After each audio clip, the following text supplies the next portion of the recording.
وأقول في القرآن ما جاءت به آياته فهو الكريم المنزال وأقول قال الله جل جلاله والمصطفى الهادي ولا أتأوى. ونعوذ بالله من شرور أنفسنا وسيئات أعمالنا من يهده الله فلا مضل له ومن يضلل فلا هادي له وأشهد أن لا إله إلا الله وحده لا شريك له وأشهد أن محمدا عبده ورسوله أما بعد فإن خير الحديث كتاب الله وخير الهدي هدي محمد صلى الله عليه وسلم وشر الأمور محدثاتها وكل محدثة بدعة وكل بدعة ضلالة وكل ضلالة في النار. سبحانك لا علم لنا إلا ما علمتنا إنك أنت العليم الحكيم. رب اشرح لي صدري ويسر لي أمري واحلل عقدة من لساني يفقهوا قولي. رب زدني علما اللهم رب زدنی علما. خالص اللہ رب العالمین کے فضل و کرم اور اس کی توفیق سے بلوغ المرام من ادلۃ الاحکام جو فقہ الحدیث کے موضوع پر بڑی اہم اور جامع کتاب ہے ہم اور آپ نے شروعات کی اور جس کا ایک حصہ اللہ کی توفیق سے پچھلے ہفتے میں مکمل ہوا.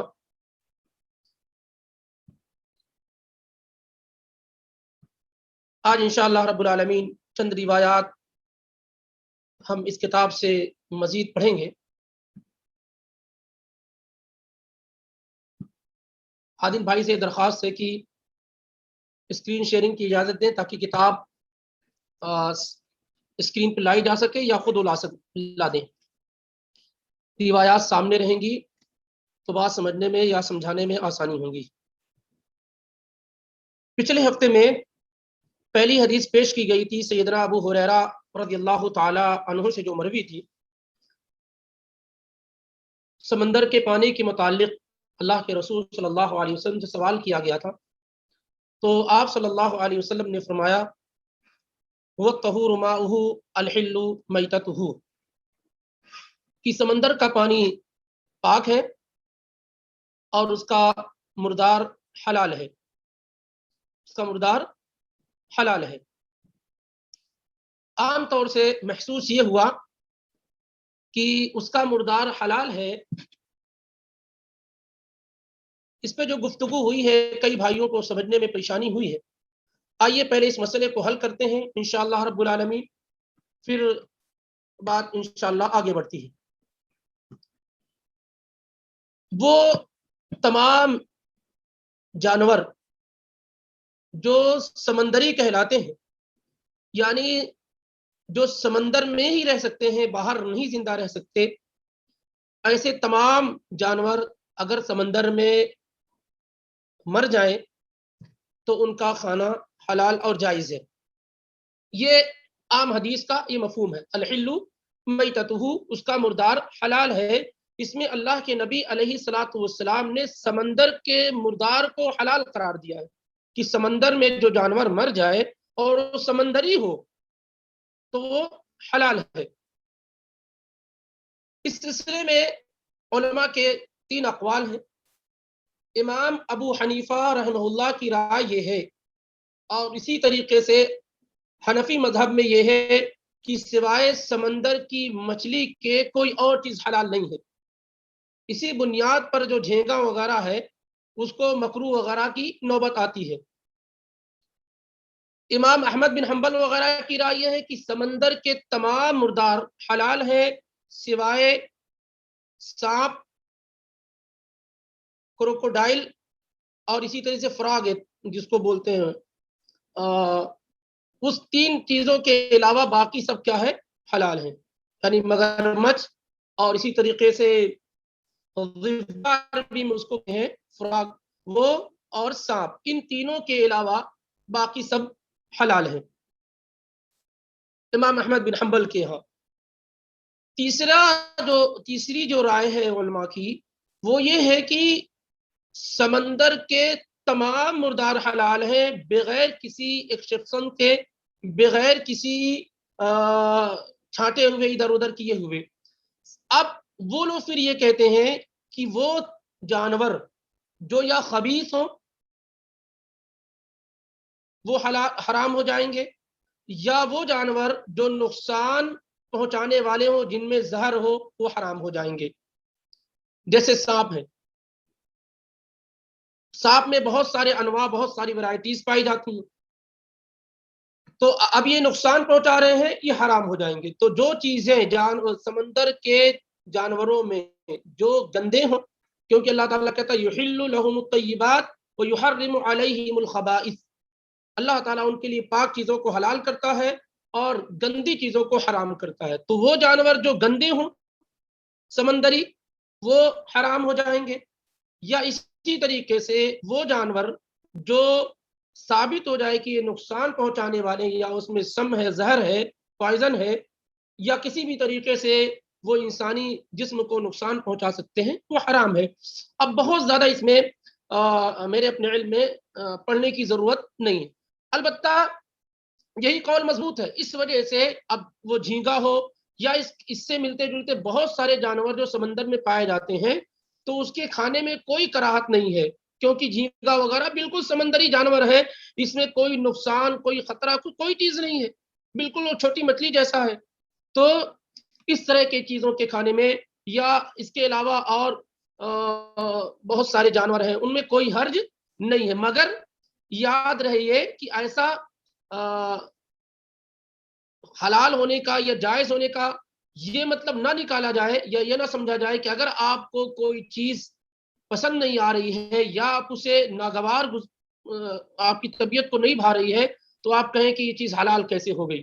ایسی بہت ساری چیزیں ہوتی ہیں جو کچھ لوگوں کو ناپسند ہوتی ہیں لیکن دوسرے لوگوں کو اچھی لگتی ہیں، لیکن ایز اے شریعہ معاملہ یہ ہوتا ہے کہ وہ چیز کیا ہے، حلال ہوتی ہے. جیسے ضب، یہ جو بسویا یا اس سے کچھ بڑا جو ضب ہوتا ہے، گوہ جس کو کہتے ہیں، انگریزی میں کیا کہتے ہیں نہیں معلوم. تو اللہ کے نبی علیہ الصلوۃ والسلام کے دسترخوان پہ یہ پیش کیا گیا تو آپ صلی اللہ علیہ وسلم نے نہیں کھایا، ناپسند کیا آپ نے. اس لیے نہیں، اسی لیے خالد بن ولید نے پوچھا اللہ کے نبی کیا یہ حرام ہے، تو آپ نے کہا نہیں، لیکن ہماری قوم میں یہ چیز نہیں پائی جاتی ہے. اللہ کے نبی صلی اللہ علیہ وسلم نے نہیں کھایا لیکن وہی خالد بن ولید رضی اللہ تعالیٰ عنہ نے کھایا. تو اس طریقے سے یہ قاعدہ یاد رکھیں کہ سمندر میں پائی جانے والی تمام چیزیں حلال ہیں اگر وہ اس میں مر جائیں، سوائے ان چیزوں کے جو انسانی صحت کو نقصان پہنچانے والی ہوں، جس میں زہر وغیرہ ہو، یا وہ جو خبیث ہوں، گندی ہوں. باقی واللہ عالم ساری کی ساری چیزیں حلال ہیں. اور اس سلسلے میں جو امام ابو حنیفہ رحمہ اللہ کی رائے ہے یہ نہایت ہی کمزور ہے، کیونکہ اللہ کے نبی صلی اللہ علیہ وسلم یہاں واضح کر دیتے ہیں کہ سمندر کی مچھلی صرف حلال ہے، حالانکہ آپ نے کہا الحل میتتہ، سمندر کا مردار حلال ہے، اور سمندر کے اندر صرف مچھلی نہیں پائی جاتی ہے. اسی بنیاد پر ہندوستان وغیرہ میں خاص طور سے جہاں جہاں حنفی مذہب کا غلغلہ ہے وہاں کے لوگوں میں جو جھینگا، اللہ عالم انگریزی میں اسے کیا کہتے ہیں، تو اس کو لے کر کے کافی اختلاف رہتا ہے. بہت سارے لوگ مکروہ کہتے ہیں، بہت سارے لوگ کچھ کہتے ہیں، حالانکہ بلا کسی کراہت کے، بغیر کسی ہیزیٹیشن اور جھجک کے، ڈاؤٹ کے اسے کھایا جا سکتا ہے، اس میں کوئی مسئلہ ہی نہیں ہے. المہم یہ چیز باقی انشاءاللہ آگے اخیر میں پھر دیکھتے ہیں. ہاں، آپ میں سے کوئی کہہ رہے تھے روایات پڑھنے کے لیے، میں انگریزی نسخہ دیکھ رہا تھا مجھے نظر نہیں آیا ہے، تو صرف روایات پڑھ لیں اگر آپ میں سے کوئی پڑھنے کا شوق رکھتے ہیں. یہ دوسرے نمبر کی حدیث کون پڑھنا چاہیں گے، یا اگر ان کے پاس کتاب ہے تو وہ خود اس سے پڑھ لیں. آپ میں سے کسی نے پچھلے ہفتے میں کہا تھا پڑھنے کے لیے نا.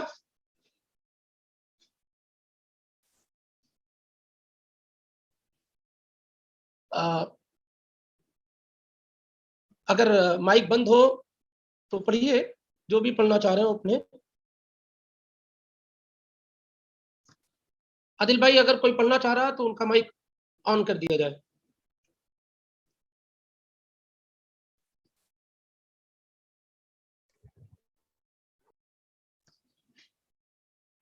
السلام علیکم. حدیث پڑھنا ہے کیا؟ جی حدیث پڑھیں. وعن ابی سعید الخدری رضی اللہ تعالی عنہ قال قال رسول اللہ صلی اللہ علیہ وسلم ان الماء طہور لا ينجسه شيئا لا شيء لا ينجسه شيء. شيء. آگے بھی پڑھیں تھوڑا، یہ کس نے روایت کیا ہے؟ ٹھیک لبی دکھا نہیں. اخرجہ ثلاثۃ وصححہ احمد. جی وصححہ احمد. جزاک اللہ خیر. یہ دیکھیے وعن ابی سعید الخدری، جب ملائیں گے ملا کر پڑھیں گے تو وعن ابی سعید الخدری اس طریقے سے دیکھیں یہ روایت ہے. وعن ابی سعید الخدری رضی اللہ عنہ قال قال رسول اللہ صلی اللہ علیہ وسلم ان الماء طہور لا ينجسه شیء اخرجہ الثلاثۃ وصححہ احمد. حضرت ابو سعید الخدری رضی اللہ تعالی عنہ سے روایت ہے کہ رسول اللہ صلی اللہ علیہ وسلم نے فرمایا پانی پاک ہے، اسے کوئی چیز ناپاک نہیں کر سکتی یا اسے کوئی چیز ناپاک نہیں کرتی. یہ دوسرے نمبر کی حدیث ہے جس سے یہ بات معلوم ہو جاتی ہے کہ پانی پاک ہے، اسے کوئی چیز ناپاک نہیں کرتی. سب سے پہلے ہم دیکھتے ہیں اس حدیث کو بیان کرنے والے کون ہیں؟ ابو سعید الخدری رضی اللہ تعالی عنہ. یہ انصاری صحابی ہیں اور ان کا جو معاملہ ہے، نام جو ہے وہ سعد بن سنان الخدری ہے. سعد بن سنان الخدری ہے. احد کے دن سن 3 ہجری میں وہ جہاد کرنے کے لیے آئے لیکن چھوٹے پڑ گئے اور اس طریقے سے ان کا سلیکشن احد کے دن نہیں ہو سکا. البتہ اس کے بعد تقریباً 12 غزوات میں اللہ کے رسول صلی اللہ علیہ وسلم کے ساتھ شریک رہے. امام ذہبی کہتے کان من علماء الصحابہ کہ آپ کا شمار علماء صحابہ میں ہوتا ہے، بڑے صحابہ میں ہوتا ہے. فتویٰ وغیرہ سب دیا کرتے تھے اور بہت ساری روایات ان سے مروی ہیں. 1170 روایات ان سے مروی ہیں. 1170 روایات ان سے مروی، یعنی یہ ان صحابہ میں سے ہیں جن سے 1000 سے زیادہ روایات مروی ہیں. اور 1000 سے زیادہ روایات بیان کرنے والے صحابہ کی تعداد کتنی ہے؟ 7 ہے صرف. تو ان 7 صحابہ میں ابو سعید الخدری رضی اللہ تعالی عنہ بھی شامل ہیں. اور ان کی وفات 81 ہجری میں، اور یہ بھی کہا گیا ہے کہ 86 ہجری میں ہوئی ہے. 81 یا 86 ہجری میں ہوئی نہیں، بلکہ صحیح قول یہ ہے کہ 74 ہجری میں آپ کی وفات ہوئی. سن 74 ہجری میں آپ کی وفات ہوئی 86 سال کی عمر میں. کہتے ہیں کہ اللہ کے رسول صلی اللہ علیہ وسلم نے فرمایا کہ پانی پاک ہے. ان الماء طہور، پانی پاک ہے. لا ينجسه شیء، اسے کوئی چیز گندا نہیں کر سکتی ہے. اخرجہ الثلاثۃ، اس حدیث کو ثلاثہ نے روایت کیا ہے، یعنی ابو داؤد، ترمذی اور نسائی نے. یہ یہاں جو دیکھ رہے ہیں اردو نسخے میں، اردو ایڈیشن میں، اور ابن ماجہ نے یہ غلط ہے. یہ کیا ہے؟ یہاں غلطی ہو گئی ہے جنہوں نے بھی ترجمہ کیا ہے. اخرجہ الثلاثۃ سے مراد کیا ہے؟ ابو داؤد، ترمذی، نسائی، ابن ماجہ نہیں. اور امام احمد نے اس حدیث کو صحیح قرار دیا. یہ حدیث کیا ہے؟ صحیح ہے. یہ حدیث کیا ہے؟ صحیح ہے. اور اسے بہت سارے محدثین نے صحیح قرار دیا ہے، ان کے امام احمد بن حنبل وغیرہ کے علاوہ. اس حدیث کو حدیث بیر بضاع کہتے ہیں. حدیث بیر بضاع والی حدیث، کیونکہ یہ امام ابن حجر رحمہ اللہ نے ایک ٹکڑا نقل کیا ہے. یہ پورا ایک پس منظر ہے. ابو سعید الخدری رضی اللہ تعالیٰ عنہ کہتے ہیں کہ اللہ کے رسول صلی اللہ علیہ وسلم سے پوچھا گیا. پوری حدیث اس طریقے سے ہے، ترمذی کے اندر حدیث نمبر 66 کے اندر، 66 کے اندر حدیث پوری اس طریقے سے ہے کہ اللہ کے رسول صلی اللہ علیہ وسلم سے پوچھا گیا انتوضأ من بئر بضاع، کیا ہم بضاع کنویں سے وضو کر سکتے ہیں؟ وہی بئر یلقى فيها الحيض ولحوم الكلاب والنتن، فقال رسول اللہ صلی اللہ علیہ وسلم ان الماء طہور لا ينجسه شیء.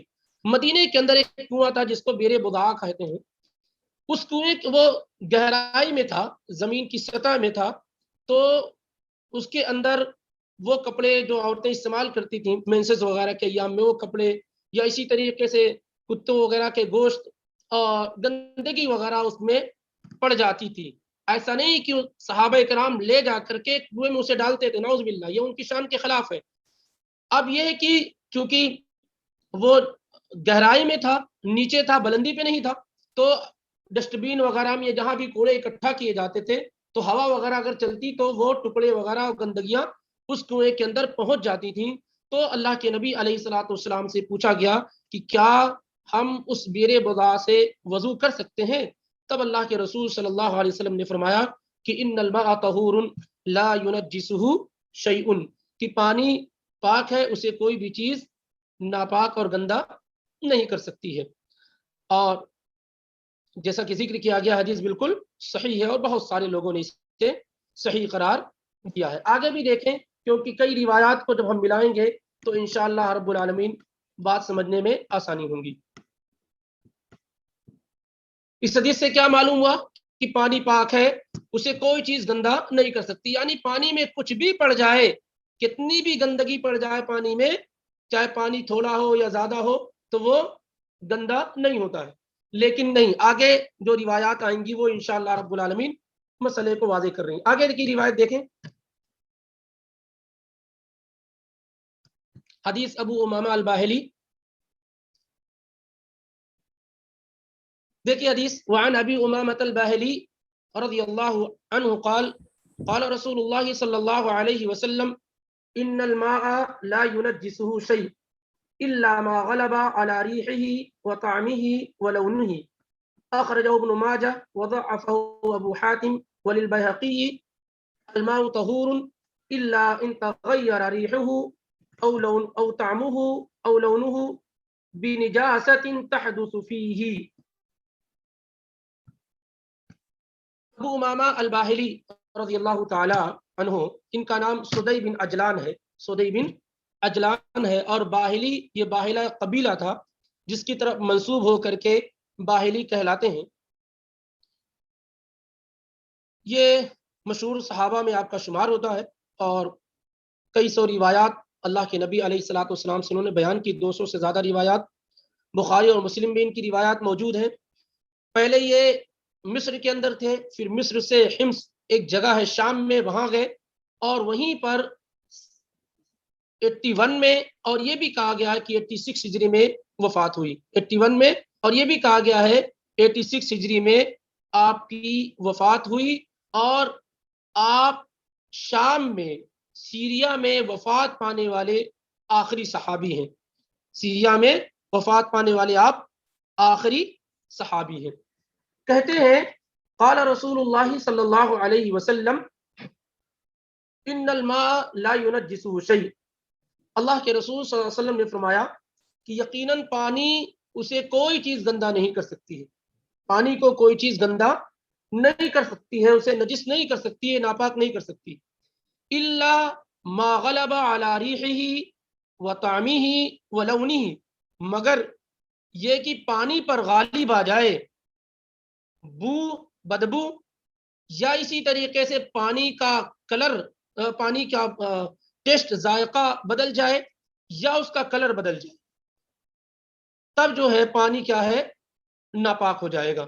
پانی کو کوئی چیز گندا نہیں کر سکتی ہے مگر یہ کہ پانی کا کلر بدل جائے، اس کا ٹیسٹ بدل جائے، یا اس کے اندر بو آ جائے، بدبو آ جائے، جس سے معلوم ہو جائے کہ پانی میں کچھ ڈالا گیا ہے. اس حدیث کو ابن ماجہ نے روایت کیا ہے اور ابو حاتم نے اس روایت کو ضعیف قرار دیا ہے. اور بہقی میں یہ الفاظ ہے کہ الماء طہور، پانی پاک ہے، الا ان تغیر ریحہ، مگر یہ کہ اس کی بو بدل جائے، او طعمہ، یا اس کا ٹیسٹ بدل جائے، او لونہ، یا اس کا کلر بدل جائے، بنجاست تحدث فیہ، اس میں نجاست اور گندگی گرنے کی وجہ سے. اب جب حدیث کی کاؤنٹنگ کی جاتی ہے تو یہ دیکھیے حدیث نمبر 3 ہے. بہت سارے محدثین، اب یہاں یہ بیہقی نے جو روایت کیا ایک الگ حدیث ہو گئی، تو یہاں سے حدیث نمبر 4 ہو جائے گا، ولی بیہقی. عام قاعدہ یہی ہے لیکن یہاں پہ ایسے ذکر کیا گیا ہے، اسی لیے بلوغ المرام کی جو ایگزیکٹلی جو تعداد ہے اس میں کافی اختلاف ہے، 1394 95 سے لے کے 1500 کچھ تک ہے. تو اس کی وجہ یہی ہے کہ اب جن لوگوں نے اسے اسی روایت میں شامل کیا ہے تو الگ سے کاؤنٹ نہیں کیا ہے، روایت نمبر 3 ہی میں شامل ہے، اور بہت سارے لوگ اس کو یہاں ولی البیہقی سے یہ کیا ہے حدیث نمبر 4 شروع ہو جاتی. آئیے اس روایت کے متعلق، جیسا کہ حافظ ابن حجر رحمہ اللہ نے کہا کہ اس حدیث کو امام ابن ماجہ نے روایت کیا ہے اور ابو حاتم نے اس روایت کو ضعیف قرار دیا ہے۔ ابن ماجہ کے اندر یہ روایت حدیث 521 نمبر پہ ملے گی، 521 پہ ملے گی، اور ابن ماجہ کے علاوہ دارقطنی کے اندر بھی یہ روایت موجود ہے اور طبرانی نے بھی اس کو روایت کیا ہے، لیکن تمام کی سند میں کیا ہے، ایک راوی آتے ہیں رشدین ابن سعد، یہ راوی ضعیف ہیں، جس کی بنیاد پر یہ روایت کیا ہے، ضعیف ہو جاتی ہے۔ یہ دونوں روایت، بہقی کی بھی اور اوپر والی ابن ماجہ کی روایت، یہ روایت کیا ہے، ضعیف ہے، اور اس پر علماء کا، محدثین کا اتفاق ہے کہ روایت ضعیف ہے۔ امام نووی مجموع کے اندر لکھتے ہیں اتفق المحدثون علی تضعیفہ، محدثین جمع ہو چکے ہیں کہ روایت کیا ہے، ضعیف ہے۔ اور اسی طریقے سے البتہ ایک چیز اہم ہے اس میں، یعنی روایت تو ضعیف ہے لیکن اس کا پہلا حصہ ہے، دو حصہ ہے، ان الماء لا ينجس شيء، پانی پاک اسے کوئی چیز گندا نہیں کر سکتی ہے، یہ بالکل درست ہے یہ روایت، اتنا حصہ، یعنی دو حصہ ہے، ایک حصہ یہ ہے کہ پانی پاک ہے اسے کوئی چیز گندا نہیں کر سکتی ہے، تو یہ جو حصہ ہے، یہ جو حصہ ہے بالکل صحیح، کیونکہ اس سے پہلے ابھی حدیث نمبر 2 میں ہم نے پڑھا کہ روایت کیا ہے، بالکل ابو سعید الخدری کی صحیح اور درست ہے، تو پانی پاک سے کوئی چیز گندا نہیں کر سکتی ہے، یہ اتنا ٹکڑا اس کا صحیح ہے، لیکن جہاں سے الا ما غلب علی ریحہ وطعمہ ولونہ، یہاں سے ضعیف ہے، یہاں سے کیا ہے، ضعیف ہے، کیونکہ اس کی سند میں ایک راوی رشدین بن سعد ہے جو ضعیف ہے، اور تمام محدثین کا روایت ضعیف ہے۔ اس کے بعد بھی اس کا جو معنی ہے نا کہ پانی پاک ہے مگر یہ کہ اس کا کلر بدل جائے، اس کا ٹیسٹ بدل جائے یا اس کی بو بدل جائے، یہ جو ہے اس کا معنی جو ہے یہ صحیح ہے، یہ معنی کیا ہے، صحیح، یعنی حدیث تو یہ ضعیف ہے لیکن اس کا معنی صحیح ہے، اور اس پر تمام علماء کا، شروع سے لے کے اب تک تمام علماء کا اجماع ہے، جیسا کہ امام شافعی نے بھی ذکر کیا، امام ابن حبان نے بھی اس پر اجماع ذکر کیا ہے، اور امام ابن منذر نے بھی اجماع، اور اس کے علاوہ دوسرے لوگوں نے بھی اس پر اجماع ذکر کیا ہے۔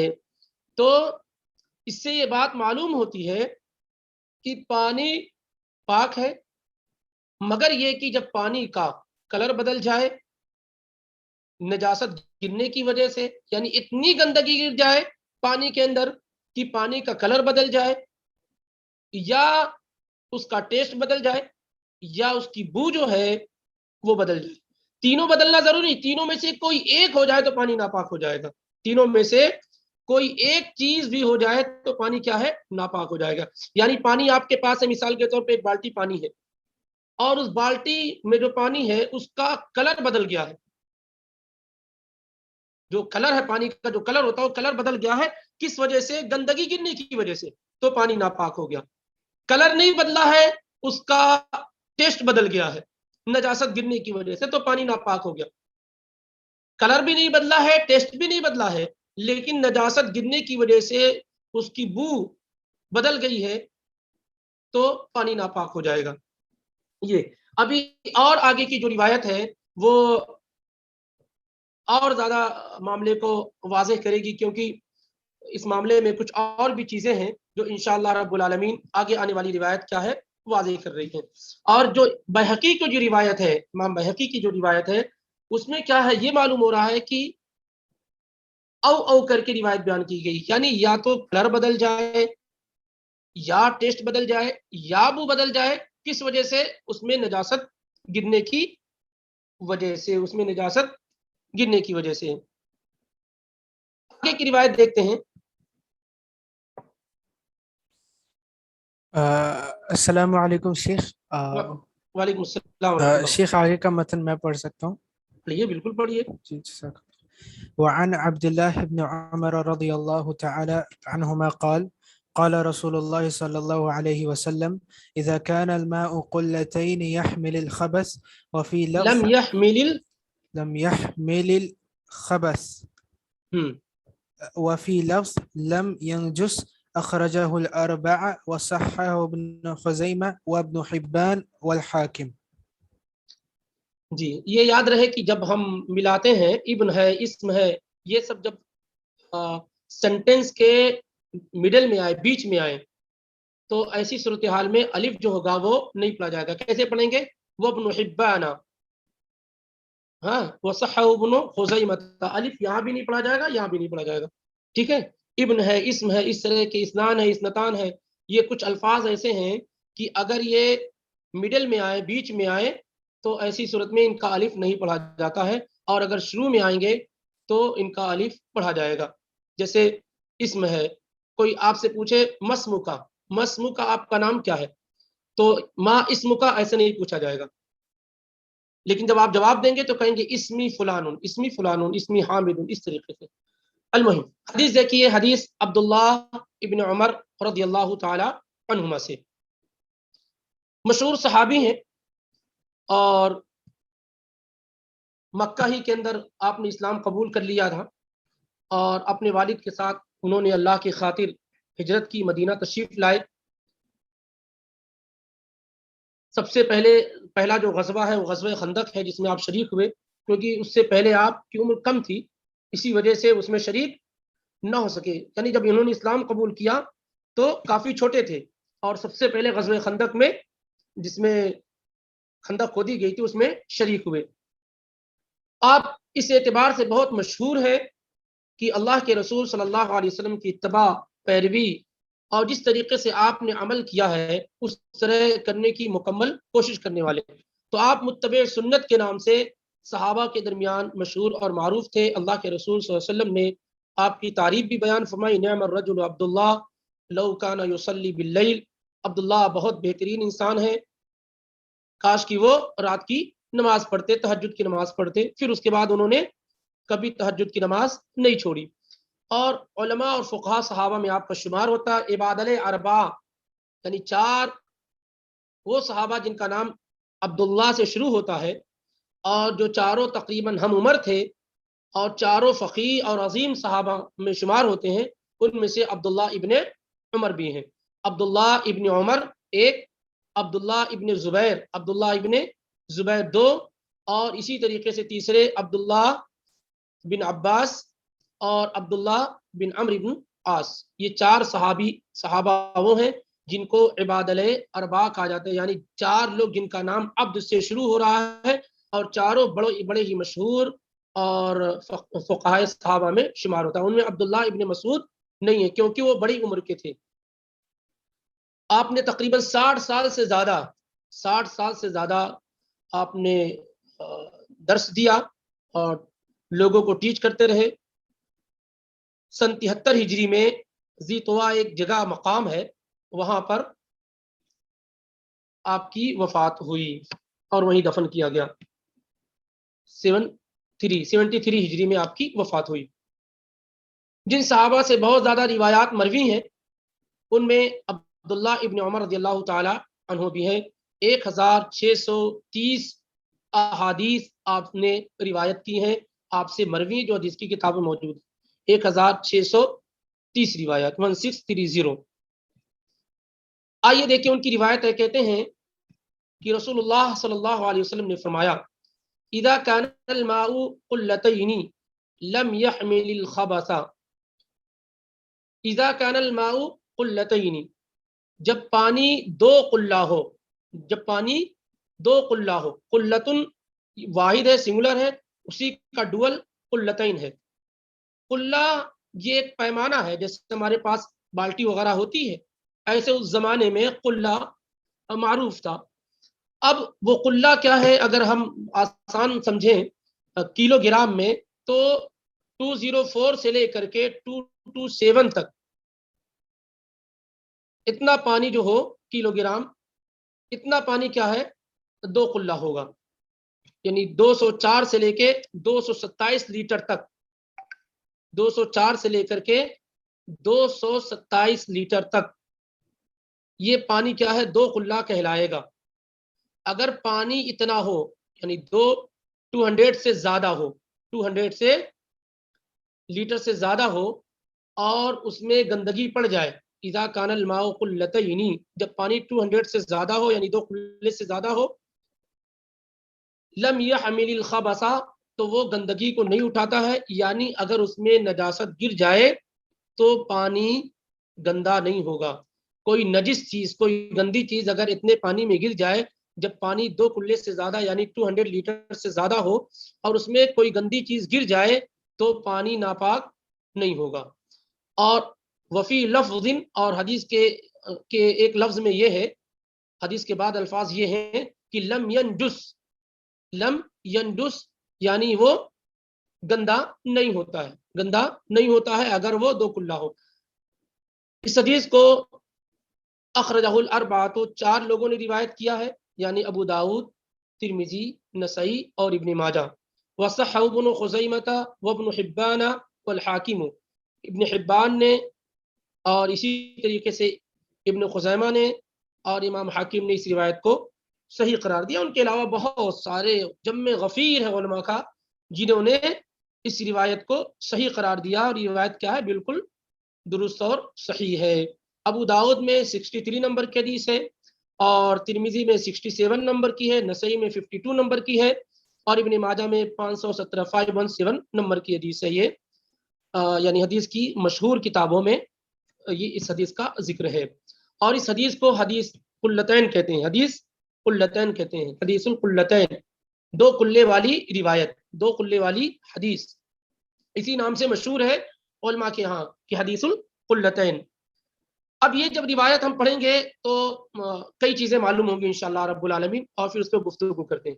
نبی علیہ الصلوۃ والسلام نے فرمایا جب پانی کی مقدار 2 بڑے مٹکوں کے برابر ہو تو وہ نجاست کو قبول نہیں کرتا ہے، یعنی اگر اس میں نجاست پڑ جائے بھی تو پانی نجس نہیں ہوگا. اور حدیث کے دوسرے الفاظ یہ ہیں کہ پانی ناپاک نہیں ہوگا، نجس نہیں ہوگا. مٹکا بتایا گیا نا، وہ تعداد یہی ہے، کیونکہ مٹکے چھوٹے بھی ہو سکتے ہیں، بڑے بھی ہو سکتے ہیں. جو نبی علیہ الصلوۃ والسلام کے زمانے میں یا اس زمانے میں جو مشہور تھا وہ قلال حجر تھا، یعنی حجر کا مٹکا تھا. وہ جو مشہور کیا گیا ہے اس زمانے میں، تو وہی ہوا ہے کہ وہ ایک مٹکا جو ہوگا وہ 100 لیٹر کے قریب یا 100 پلس کچھ ہوگا. تو 2 ملا کر کے یعنی 200 سے ابو لیٹر اگر پانی ہو اور اس میں گندگی پڑ جائے تو وہ پانی ناپاک نہیں ہوگا. البتہ یہ ہے کہ اس سلسلے میں 2 قول ہیں، 3 روایات ہم لوگوں نے پڑھی ہیں. ابھی دوسرے نمبر کی حدیث پڑھی ابو سعید الخدری کی، جس میں یہ معلوم ہوا کہ پانی پاک ہے، اسے کوئی بھی چیز گندا نہیں کر سکتی ہے. پھر اس کے بعد تیسرے نمبر کی حدیث پڑھی ہم لوگوں نے، حدیث ابو امامہ الباہلی، جس سے یہ معلوم ہوتا ہے پانی پاک تو ہے مگر یہ کہ اگر گندگی پڑ جائے اس میں اور پڑنے کی وجہ سے اس کا ٹیسٹ یا اس کا کلر یا اسی طریقے سے اس کی بو بدل جائے تو ایسی صورتحال میں پانی کیا ہے، ناپاک ہو جائے گا. اور اس میں یہ چوتھی جو روایت ہے عبداللہ ابن عمر رضی اللہ تعالی عنہما کی، اس سے یہ معلوم ہوتا ہے کہ اگر پانی 2 کلہ ہو، پانی 2 کلہ ہو تو گندگی کو نہیں اٹھاتا، یعنی گندا نہیں ہوتا اگر اس میں گندگی پڑ جائے. چاہے اس سے معلوم ہوتا ہے چاہے اس کا کلر بدلے یا نہ بدلے، اگر پانی 2 کلے سے کم ہے اور اس میں گندگی گر جائے تو اگرچہ کلر، رنگ، بو نہ بھی بدلے تب بھی پانی کیا ہے، ناپاک ہو جائے گا. اس سلسلے میں آئیے دیکھتے ہیں کہ علماء کی اوپینینز کیا ہیں اور کون سا قول اس سلسلے میں زیادہ مضبوط اور راجح ہے. ایک قول یہ ہے کہ پانی چاہے تھوڑا ہو یا زیادہ ہو، 2 کلہ ہو یا 2 کلے سے زیادہ ہو، تھوڑا ہو یا زیادہ ہو، گندگی کے گرنے سے پانی ناپاک نہیں ہوگا. پانی تھوڑا ہو یا زیادہ ہو، تھوڑا ہو یا زیادہ ہو، اگر پانی میں گندگی گر جائے تو پانی ناپاک نہیں ہوگا. کب ہوگا؟ جب اس کا کلر بدل جائے، جب اس کا ٹیسٹ بدل جائے، جب اس کی بو بدل جائے تو پانی ناپاک ہوگا. زیادہ اور کم کا اعتبار نہیں کیا ہے ان علماء نے، جن میں امام مالک ہیں اور اسی طریقے سے تابعین کی ایک جماعت ہے، شیخ الاسلام امام ابن تیمیہ ہے، ابن قیم ہے، اور بہت سارے بعد کے علماء ہیں. دوسرا قول ہے کہ اگر پانی 2 قلے سے کم ہو اور اس میں گندگی گر جائے تو گندگی کے گرتے ہی پانی ناپاک ہو جائے گا، چاہے اس کا کلر بدلے یا نہ بدلے، اس کا ٹیسٹ بدلے یا نہ بدلے، اس کی بو بدلے یا نہ بدلے۔ اگر پانی 2 قلے سے کم ہے تو گندگی کے گرتے ہی پانی ناپاک ہو جائے گا۔ تو ان لوگوں نے پانی کو تقسیم کیا ہے کم اور بیشی ہونے پر، کہ پانی اگر کم ہے تو گندگی کے گرتے ہی پانی ناپاک ہو جائے گا، پانی اگر زیادہ ہے تو گندگی کے گرنے سے ناپاک نہیں ہوگا، بلکہ اس وقت ناپاک ہوگا جب کلر، ٹیسٹ یا بو میں سے کوئی چیز بدل جائے۔ اور یہ رائے ہے امام شافعی کی، امام احمد بن حنبل کی، اور اسی طریقے سے امام ابو حنیفہ رحمہم اللہ اجمعین کی، ان لوگوں کی یہ رائے ہے۔ راجح کیا ہے ان دونوں میں؟ راجح امام مالک رحمہ اللہ کا قول ہے کہ پانی تھوڑا ہو یا زیادہ ہو، پانی تھوڑا ہو یا زیادہ ہو، گندگی کے گرنے سے پانی ناپاک نہیں ہوگا۔ اس وقت ناپاک ہوگا جب تینوں چیزوں میں سے، کلر اور ٹیسٹ اور بو میں سے کوئی چیز بدلے گی۔ یہ راجح ہے دلیل کے اعتبار سے۔ البتہ احتیاط اور پریکاشن اس میں ہے کہ اگر پانی 2 قلے سے کم ہو اور اس میں نجاست گر جائے تو پانی نہ استعمال کیا جائے، کیونکہ عام طور سے جب پانی تھوڑا ہوتا ہے اور اس میں گندگی گر جاتی ہے تو اس کا کچھ نہ کچھ اثر کیا ہے، پانی کے اندر موجود رہتا ہے۔ جدید ٹیکنالوجی کے ذریعے سے بات معلوم ہوئی ہے کہ پانی میں اگر گندگی گر جاتی ہے تو وقت کے ساتھ ساتھ پانی کیا اس گندگی کو نکال دیتا ہے، پھر پانی پہلے ہی جیسا ہو جاتا ہے۔ بہرحال تو زیادہ صحیح بات امام مالک کی ہے کہ پانی تھوڑا ہو یا زیادہ ہو، اگر اس میں گندگی گر گئی ہے اور اس کا کلر نہیں بدلا ہے، اس کا ٹیسٹ نہیں بدلا، اس کی بو نہیں بدلی ہے، تو پانی انشاءاللہ رب العالمین استعمال کیا جا سکتا ہے۔ البتہ یہ کہ پانی بہت تھوڑا، گندگی گر گئی، احتیاط اس میں ہے کہ اسے استعمال نہ کیا جائے۔ تاہم آدمی ایسی جگہ جہاں پانی کی مقدار میں کمی ہے یا پانی نہیں ہے تو ایسے موقع پر کیا ہے، پانی کا استعمال کیا جا سکتا ہے۔ جیسے سفر وغیرہ میں ہے، پانی کم ہے، اس میں گندگی گری ہوئی ہے گندگی، تو ایسے موقع پر اس کا استعمال کیا جا سکتا ہے۔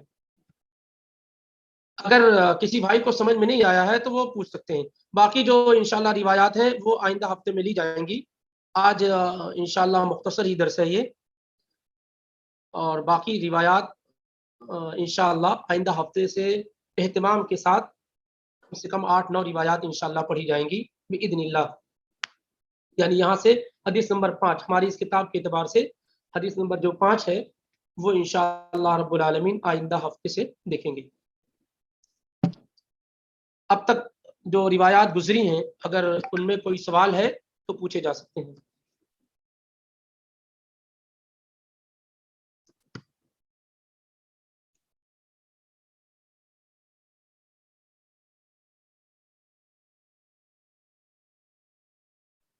السلام علیکم شیخ۔ وعلیکم السلام ورحمۃ اللہ۔ یہ کچھ آئے ہوئے ہیں ریٹن میں، اس کو پہلے دیکھ لیتا ہوں پھر انشاءاللہ۔ جی شیخ، جی جزاک اللہ خیر۔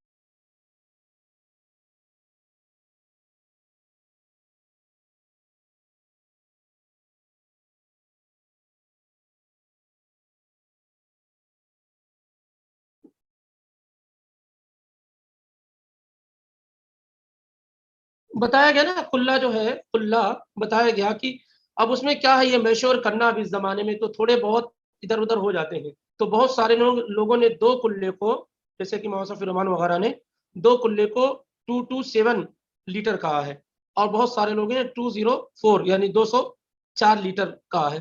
تو یہ مان کے چلے کہ 200 سے ابب اگر پانی ہے تو وہ 2 قلہ کہلائے گا۔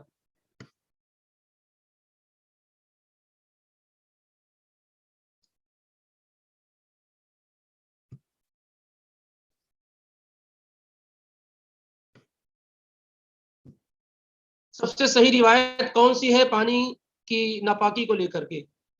دیکھیں، اصل پانی کیا، پانی کی اصل کیا ہے؟ پانی پاک ہے، اسے کوئی بھی چیز گندا نہیں کر سکتی. وَأَنزَلْنَا مِنَ السَّمَاءِ مَاءً طَهُورًا وَنَزَّلْنَا مِنَ السَّمَاءِ مَاءً طَهُورًا. ہم نے آسمان سے پاک پانی نازل کیا ہے. تو پانی ایک ایسی چیز ہے جس سے پاکی حاصل کی جاتی ہے، اس کو کون سی چیز ناپاک کرے گی؟ تو پانی کی اصل یہ ہے کہ پانی پاک ہے، پاک بھی ہے اور اس سے پاکی بھی حاصل کی جاتی ہے. البتہ یہ ہے کہ پانی کے ناپاک ہونے کے لیے، پانی کے ناپاک ہونے کے لیے کیا ہے کہ پانی میں سے وہ 3 چیزیں جو بتائی گئی ہیں، اس کا ٹیسٹ اور اس کا کلر اور اس کی بو کا بدل جانا، ان میں سے کوئی ایک چیز اگر بدل جاتی ہے تو پانی ناپاک ہوگا. اور روایت کے اعتبار سے دیکھیں گے تو یہ صحیح بھی نہیں ہے. روایت کیا ہے؟ یہ صحیح نہیں، کیونکہ اس میں ایک راوی رشدین بن سعد ہے جو ضعیف ہے. البتہ یہ کہ اس زمانے سے لے کے آج تک تمام علماء کا اجماع ہو چکا ہے اس پہ کہ یہ روایت تو ضعیف ہے لیکن اس کا جو معنی ہے وہ بالکل صحیح ہے، معنی جو ہے وہ صحیح ہے.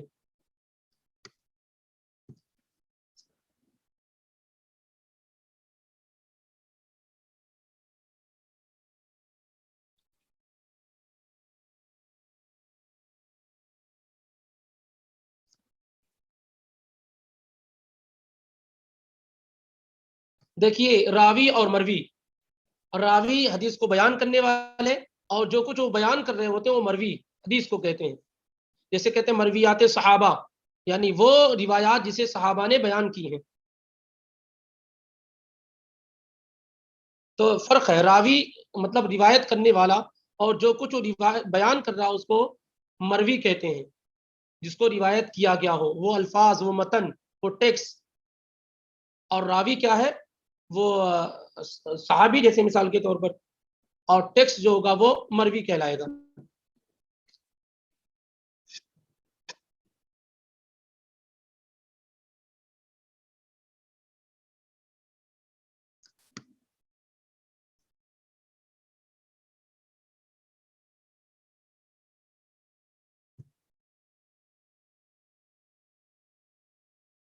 جی وہ جو سیکنڈ نمبر کی حدیث ہے، حدیث ابو سعید الخدری، اس میں یہ ہے کہ اخرجہ الثلاثۃ، اسے 3 نے روایت کیا ہے. تو 3 نے جو روایت کیا ہے اس میں یہاں اردو کے نسخے میں اور اس کے ایڈیشن میں یہ ہے کہ ابو داؤد، ترمذی، ابن ماجہ. لیکن جب 3 کہا جائے تو اس سے مراد ابو داؤد، ترمذی، نسائی ہوتے ہیں، ابن ماجہ نہیں ہوتے ہیں. ٹھیک ہے، یعنی ابن ماجہ کے علاوہ باقی 3.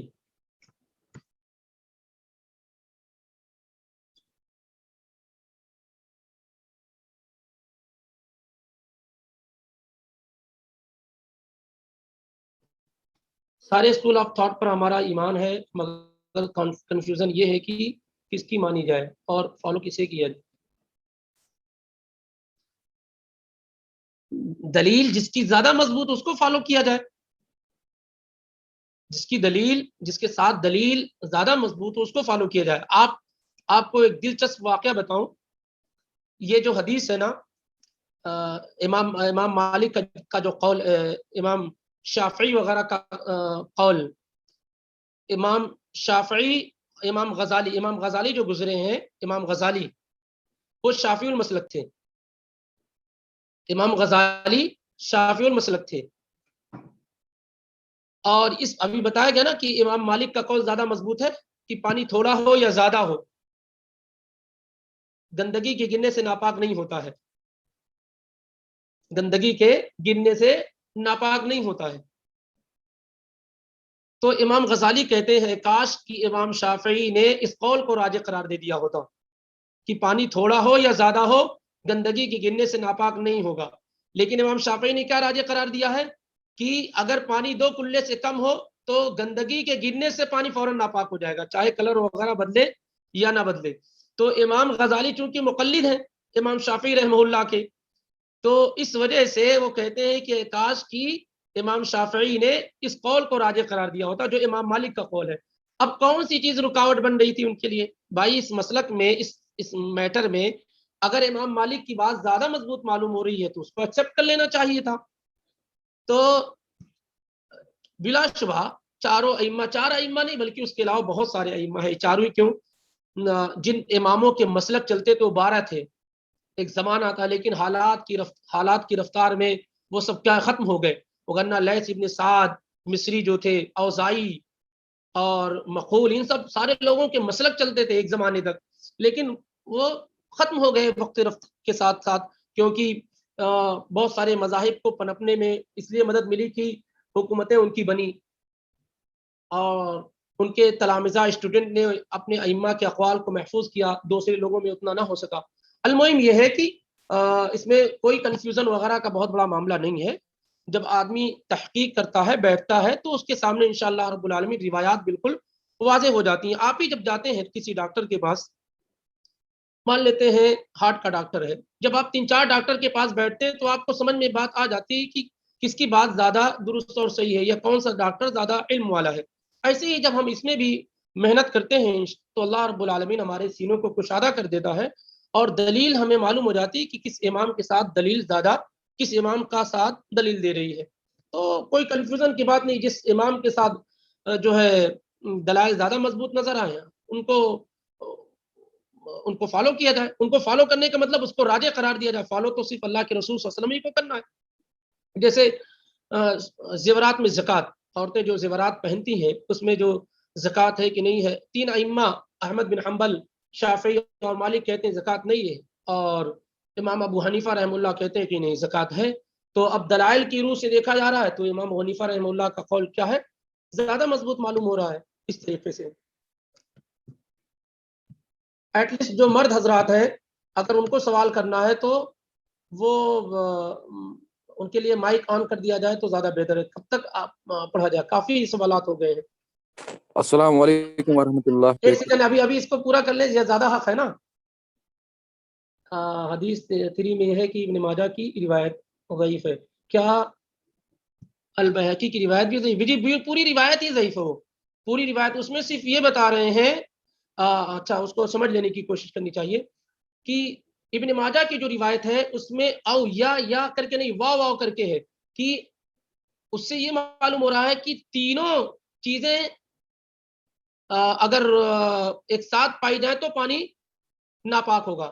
بہقی کی روایت تھوڑا ایکسپلین کرتی ہے، وہ بھی ابو امامہ الباہلی رضی اللہ تعالی عنہ ہی سے ہے، لیکن بہقی کی روایت یہ ایکسپلین کرتی ہے کہ نجاست کے گننے سے، ابن ماجہ کی روایت میں نجاست کا گننا نہیں ہے،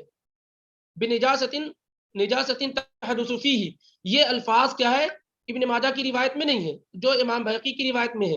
مزید یہ ہے کہ امام بہقی کی روایت میں ہے ان تغیر ریحہ او طعمہ او لونہ، یعنی او کر کے یا اس کا کلر بدل جائے یا اس کا ٹیسٹ بدل جائے، تو زیادہ جو روایت واضح ہے وہ بہقی کی روایت ہے، لیکن روایت دونوں ضعیف ہے کیونکہ دونوں میں وہی راوی رشدین ضعیف ہے، اور اس پر اتفاق ہے، اس پر کیا ہے اتفاق ہے، دونوں ضعیف روایت ہے۔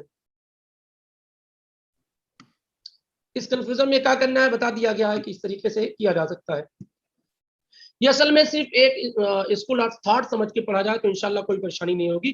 اب جیسے ایک فقہ ہے وہ مرتب ہو گئی ہے مذہب حنفی کے نام پہ، ایک فقہ ہے مرتب ہے شافعی کے نام پہ، ایک فقہ ہے مرتب ہے مالک کے نام پہ، ایک فقہ ہے مرتب ہے احمد بن حنبل کے نام پہ، تو اس کو صرف اس طریقے سے اب ایک مرتب ہے، خوبصورت ہے، انداز میں ترتیب دی گئی ہے، پڑھا جائے اسے تو کوئی انشاءاللہ کوئی مسئلہ نہیں ہے۔ اور جہاں روایات جو ہے احادیث جس کو واضح کر رہی ہوں کہ جس مسئلے کو اس کو قبول کر لیا جائے اور اس کے ساتھ تعصب نہ برتا جائے تو کوئی مسئلہ نہیں۔ اب ایسا نہیں کہ کوئی فقہ حنفی پڑھتا ہے تو مجرم ہے یا فقہ شافعی پڑھتا ہے تو مجرم ہے، نہیں، بلکہ اس میں ترتیب سے باتیں لکھی ہوئی ہیں اور دیکھا جائے کہ یہ مان لیتے ایک بات ذکر کی گئی ہے، اس کی دلیل کیا ہے، دلیل دیکھا جائے کہ دلیل مضبوط ہے یا کیا ہے۔ اگر یہاں دلیل مضبوط نہیں، دوسرے امام کے ہاں دلیل زیادہ مضبوط ہے تو اس کو فالو کر لیا جائے، تو اس میں انشاءاللہ بڑی پریشانی نہیں ہے۔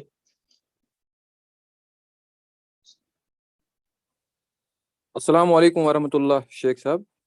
جی میرا نام منیر احمد ہے، میں کشمیر سے بول رہا ہوں۔ جی میرا جی سوال فرمائیں۔ یہ ہے کہ ہمارے گھر میں ایک کنواں ہے جس میں پانی بند رہتا ہے، بٹ اس کے ساتھ میں ہی ہمیں ایک ٹرنچ ہے جس میں ہم نجاست ڈالتے ہیں، باتھ روم کا پانی اس میں چلا جاتا ہے، تو کیا وہ کنویں کا پانی ہمارے لیے پاک ہے سر؟ کنواں ہے اور کنویں میں نجاست یعنی لیٹرنگ وغیرہ کا پانی جاتا ہے، یہی نا؟ آواز کٹ رہی ہے آپ کی.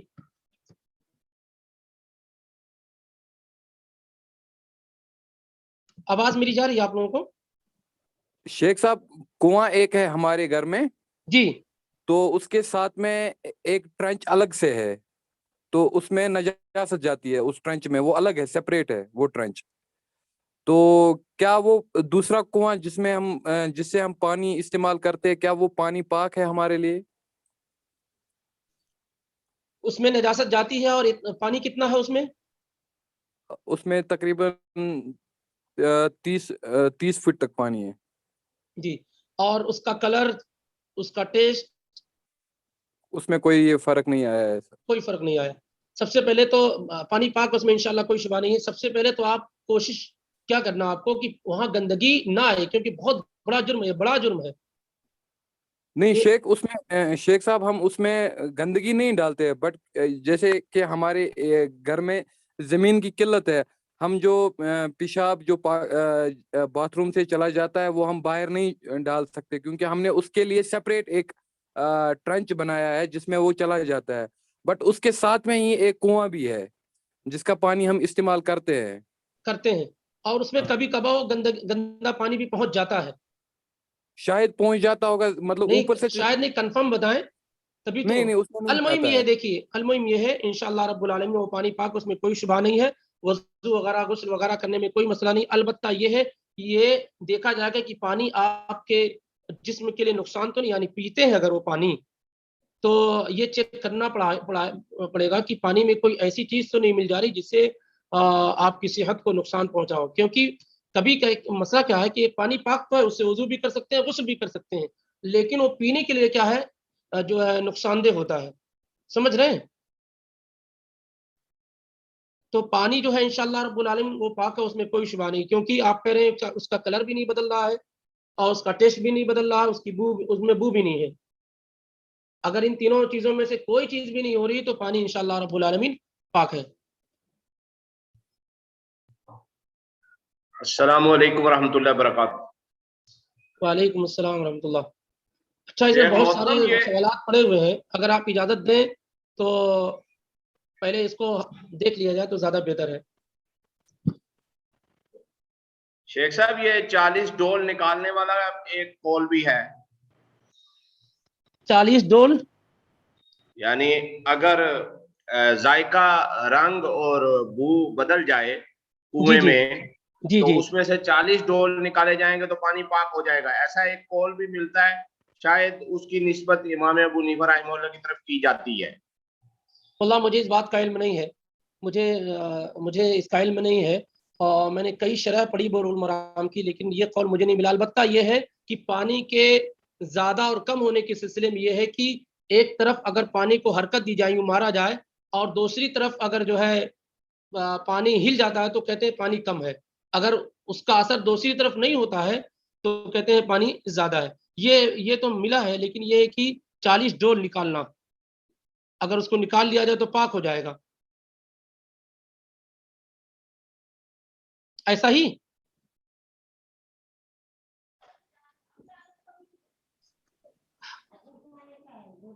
بہرحال لگ رہا آپ تک آواز نہیں پہنچ رہی ہے. نہیں شیخ صاحب, آواز تو پہنچ رہی تھی لیکن وہ میوٹ کر دیا گیا تھا, تو اب دوبارہ انہوں نے ان میوٹ کیا ہے. تو دوسری میں یہی کہہ رہا ہوں کہ یہ قول مجھے ہو سکتا ہے ذکر ہوا ہو, لیکن مجھے نہیں مل سکا ہے. اور انشاءاللہ اگلے ہفتے میں دیکھ کے بتاتا ہوں انشاءاللہ.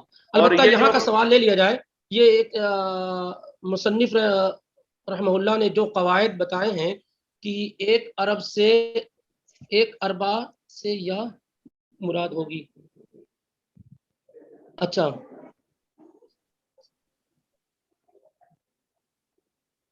جی جو قاعدہ ذکر کیا ہے کہ اخرجہ الاربعۃ یا اخرجہ الخمسۃ یا اخرجہ السبعۃ, جو انہوں نے کہا کہ 7 سے 7 سے مراد یہ, 4 سے مراد یہ, 5 سے مراد یہ, 3 سے مراد یہ, تو یہ صرف بلوغ المرام کی حد تک محدود ہے. یہ صرف بلوغ المرام کی حد تک محدود ہے, اور یہاں کے لیے انہوں نے ذکر کیا ہے. اور ہر رائٹر کا, ہر مصنف کا اپنا الگ الگ انداز ہوتا ہے. بہت سارے لوگ یہ ذکر کرتے ہیں کہ بخاری کے لیے میں خا ذکر کروں گا، صرف لفظ خا، مسلم کے لیے صرف میم ذکر کروں گا، نسائی کے لیے صرف نون ذکر کروں گا، اس طریقے سے. تو یہ یہیں تک ہے. بالکل. السلام علیکم. وعلیکم السلام ورحمۃ اللہ.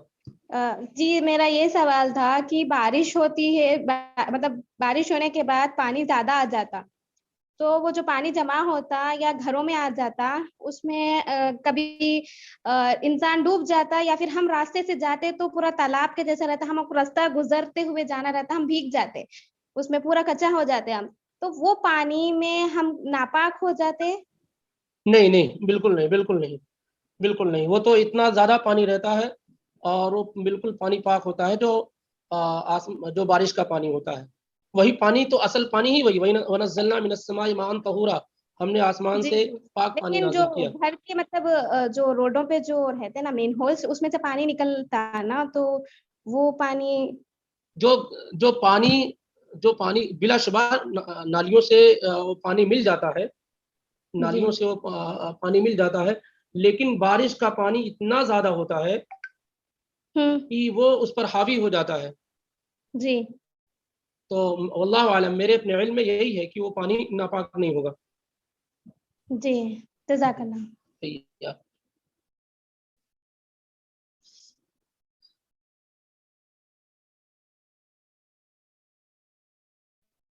جی بالکل، انشاءاللہ میں کوشش کرتا ہوں. اصل میں کچھ چیزیں کیا ہے، وہ کتاب آپ کے پاس موجود ہوں گی PDF کی شکل میں، اصل آپ اسی پہ کانسنٹریٹ کریں، اور کوئی نئی چیز اگر نظر آئے تو اس کو نوٹ کرنے کی ضرورت ہوگی، لیکن پھر بھی انشاءاللہ رب العالمین کوشش کرتا ہوں. السلام علیکم ورحمۃ اللہ.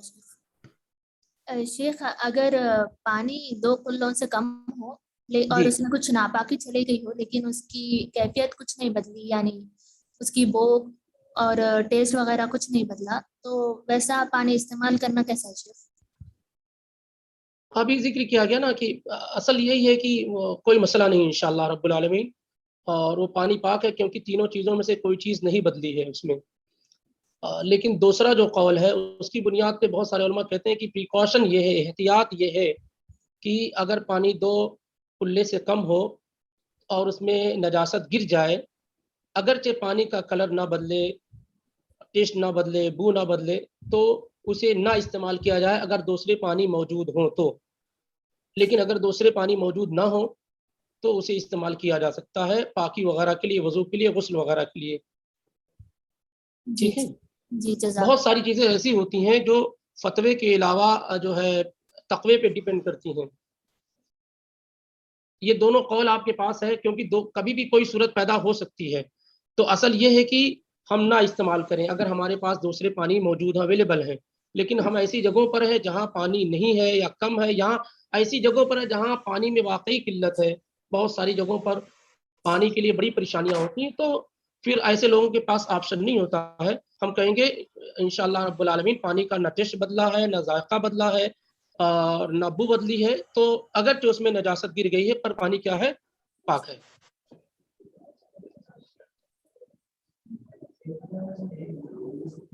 نہیں، باہر سے جتنی دیکھیے ناپاک آدمی کب ہوتا ہے، ناپاک باہر سے ایکسٹرنل جتنی بھی گندگی لگے انسان اس سے ناپاک نہیں ہوگا، چاہے کچھ بھی لگ جائے، باہر سے کچھ بھی لگ جائے انسان ناپاک نہیں ہوتا ہے.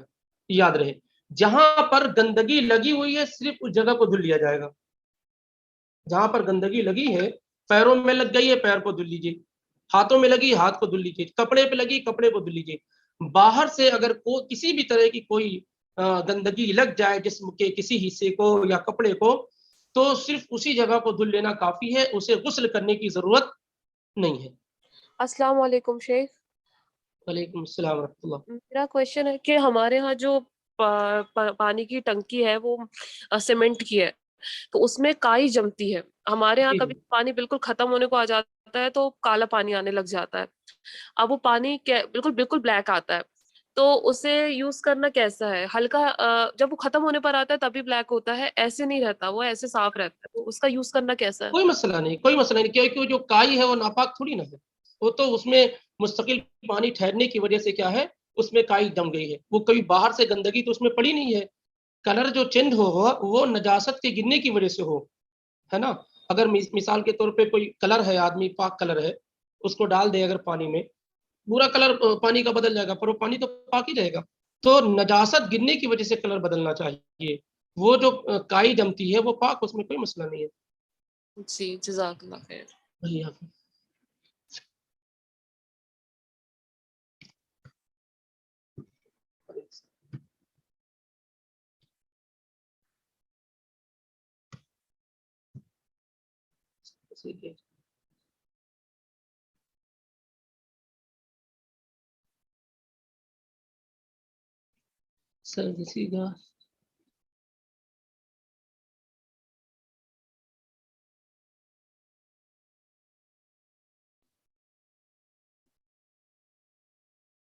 جی دیکھیں, یاد رہے یہ تینوں چیزیں جو بتائی جا رہی ہیں, یہ پانی کے کلر, ٹیسٹ اور بو, یہ نجاست کی وجہ سے ہو. اگر کسی اور وجہ سے ہو تو پانی ناپاک نہیں ہوگا.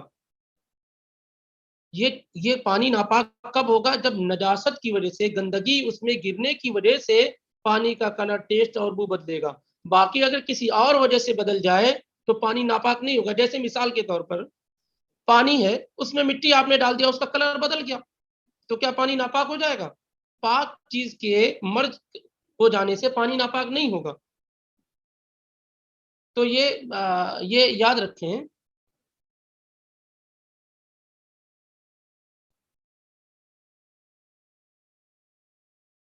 کوئی بچہ کپڑے پر پیشاب کر دے تو کیا ناپاک نہیں ہے؟ غسل کرنے کی ضرورت نہیں. ایسے تو میں جو عورتیں بیچاری ہوتی ہیں وہ تو تھک جائیں گی غسل کر کر کے. پہلی بات اس میں دو چیزیں, بچہ نہیں, جوان آدمی بھی اگر پیشاب کر دے کپڑوں پر تو صرف کپڑے کو دھلنا ہے, غسل کرنے کی ضرورت نہیں ہے. اگر بڑا کوئی آدمی بھی پیشاب کر دے کپڑے پر تو آپ کو غسل کرنے کی ضرورت نہیں, جہاں کپڑے پہ پیشاب کیا ہے اس کو دھل لیا جائے, اس میں کوئی مسئلہ نہیں. اب البتہ یہ کہ بچہ رضی ہے, یعنی دودھ پیتا ہوا بچہ ہے جو ڈیپینڈ ہے ابھی دودھ پر, تو اس میں یہ ہے کہ اگر بچہ ہے, بیٹا ہے, تو اور صرف دودھ پہ ڈیپینڈ ہے, ابھی کھانا نہیں کھاتا ہے, تو اس میں یہ ہے کہ اگر وہ ماں کے یا کسی بھی کے کپڑے پہ پیشاب کر دے بچہ تو صرف چھینٹا مارا جائے گا. یغسل من بول الجاریۃ ویرش من بول الغلام. لیکن اگر لڑکی ہے تو چھوٹی ہو یا بڑی ہو, دودھ پی رہی ہو یا کھانا کھا رہی ہو, اگر وہ کپڑے پہ پیشاب کر دے تو غسل کرنے کی تو کسی بھی صورت میں ضرورت نہیں ہے, لیکن کپڑے کو جہاں پیشاب کیا ہے بچی نے اسے دھل لیا جائے گا, صرف اسی جگہ کو, باقی سارے کپڑے کو نہیں. اور غسل کرنے کی بالکل ضرورت نہیں ہے, چاہے وہ بڑے پیشاب کریں یا چھوٹے پڑے, دودھ پینے والے کریں یا بغیر دودھ والے کریں, کسی کے بھی پیشاب سے غسل آپ پر واجب نہیں ہوگا. سوالات اگر آپ کم کریں گے, کیونکہ آگے بہت ساری روایات ہیں جو اسی سے ملتی جلتی ہیں, تو انشاءاللہ رب العالمین اس میں فائدہ آپ کو ملے گا. ٹھیک ہے, ملتے ہیں انشاءاللہ رب العالمین. سبحانک اللہم و بحمدک, اشہد ان لا الہ الا انت, استغفرک و اتوب الیک. السلام علیکم و رحمۃ اللہ وبرکاتہ.